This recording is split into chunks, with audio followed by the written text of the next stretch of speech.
Now to tensions in the Red Sea and those attacks on ships by Iranian-backed Houthi rebels. Shipping giant Maersk says that its vessels bound for the area that had paused their journeys will sail around the southern tip of Africa instead of going through the Red Sea. In the meantime, the U.S. Defense Secretary announcing a multinational security operation to help protect those ships. Joining us right now on all of this is Meghan O'Sullivan. She is director of Harvard's Belfer Center for Science and International Affairs. She served in a variety of roles in both Democratic and Republican administrations. And Meghan, I think we need to back things up so that people understand what's really happening here. This is a situation where those rebels, the Houthi rebels that are backed by Iran, had announced that they would be attacking ships and warning ships not to stop in Israeli ports and that they'd be attacking any ships that looked like they were sailing towards Israel, correct? Yes, Becky, good morning. That's correct. These are Houthi rebels in Yemen who have vowed to and have continued to attack ships. And they really have made it clear they're going to do it without respect to nationality. It's simply if they're going in the direction of Israel, which is the direction that all shipping goes, that goes through the Suez Canal and goes through the canal that is basically between Africa and the Arabian Peninsula where Yemen sits. So this has affected already, indirectly or directly, about the interests of 40 nations. So again, it has been without discretion for which country would be affected. So we look at this as a commerce operation, but this is a wartime effort as well, if you're looking at this being something that is trying to prevent anything from getting through to Israel. Sure. I think that if you had asked analysts at the beginning of this war on October 7th how it might affect trade and energy in particular, people might have pointed to the Straits of Hormuz, which Iran is adjacent to and has threatened to close on many occasions. Or you might think about the disruption of actual production if the war escalated beyond Israel and Gaza, which it still could do.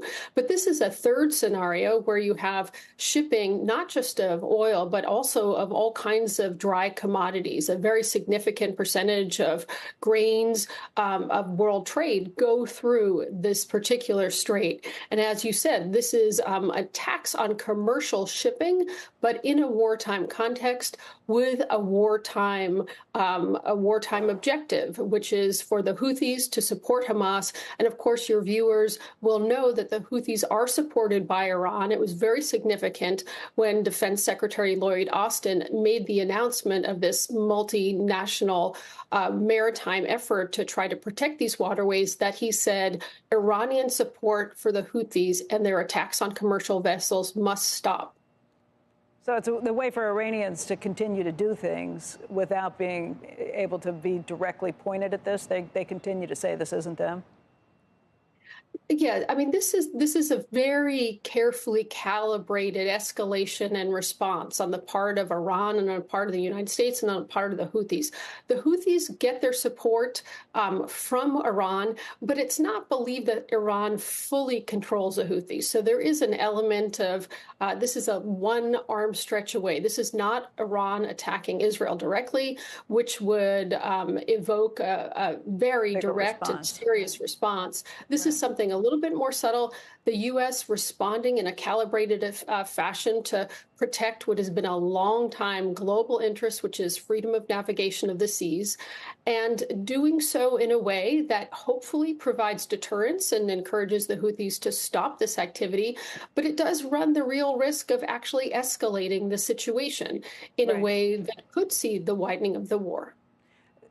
So far, it looks like some of the companies, including Maersk, have said, forget it, even with this offer to defend things and this promise from the United States and all these other nations, we're going to send our ships around the Cape of Good Hope anyway. We're going to go the long way around Africa because they don't want to take the risk. Do you anticipate that even with this move, that it will mean that commerce is really at a stranglehold here?